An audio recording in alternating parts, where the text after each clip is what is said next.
Чылыгымдын ийгиликтүү мыкты аякташы менен мыкты окуучуларымдын бири оратор, насаатчы Мыктайым.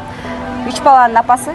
4 баланын апасы. Вырежешь, да, потом. 4 баланын апасы Мыктайым, журналист, продюсер, наставник Гүлзат Өмүрзакованы чын жүрөгүмөн куттуктаймын.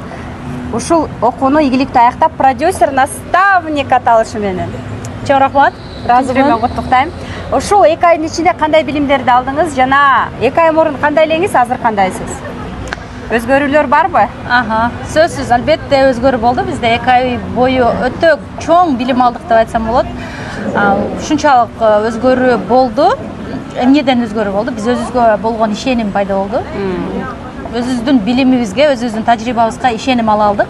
Жасай алат экенмин, мен жол көрсөтө алам. Мен чыныгы насаатчы, мен чыныгы инфопродюсер, мен эксперттерди чыгара алам деген ушундай бир ишеним келди. Кундусага ыраазычылык биздин ишенимди чоңойтконуң үчүн. Андан башка дагы толгон токой билимдерди бергениң үчүн, билим эле эмес, өзүңдүн тажрыйбаң менен бөлүштүң, адамдык сапатың менен, мамилең менен бизге болгон колдоо бул эң чоң болду деп айтсам болот. Бардык жакта өзүңдүн балдарыңды бап эстегендей бизди өстүрдүң. 2 ай болсо дагы азыр мына бүтүрүү кечесинде турабыз, бирок мага 11 класс бүтүп аткандай болот. Как будто 11 жыл окудук да, мындай. 2 ай тез эле өтүп кетти, бирок мындай көптөн бери тааныштай болдук да. Бири-бирибизге ушунчалык жакын болуп калдык. Чоң рахмат, ыраазычылык, чын дилимден ыраазымын сага. Кайсыл инструмент өзгөчөсүзгө жардам берди? Сатуу техникалары мага өзгөчө жакты. Именно элдер менен кантип мамиле түзүш керек, кандай консультация бериш керек, адамдарда менен көбүрөөк сүйлөшүүдө сен эле эмес, сенин клиентиң көбүрөөк сөйлөш керек деген мага өтө пайдалуу болду деп айтсам болот. 2 ай окуунун ичинде кандай эң негизги инсайт? Самый главный инсайт с обучения. Ар бир адамдын күчтүү тарабы бар. Ар бир адам бир пайдалуу, коомго пайдалуу да. Бири-бирибизден баарыбыз үйрөнөбүз.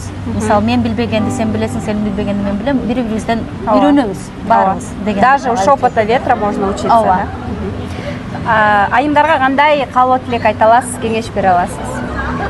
Баарыңыздарда ар бириңиздердин өзгөчөлүгүңүздөр бар, ар бириңиздердин өнөрүңүздөр бар. Бир адамда 44 өнөр бар экен. Аллахтын тарабынан берилген. Ушул өнөрүбүздү өстүрүшүбүз керек. Өзүбүзгө жаккан жумушубуз менен алек болушубуз керек. Айымдар эч качан мындай оор жумушты эмес, мындай жыргап жасаган жумушун, рахат алып жасаган жумушун жасашы керек. Ошондо айым дайыма өсөт, бактылуу болот, өзүнүн сүйүктүү жумушу менен алек болот. Өзүңдүн сүйүктүү жумушуң менен алек болсоң, сөзсүз түрдө ийгиликтерге жетесиң. Сизге рахмат, ыраазычылык. Рахмат.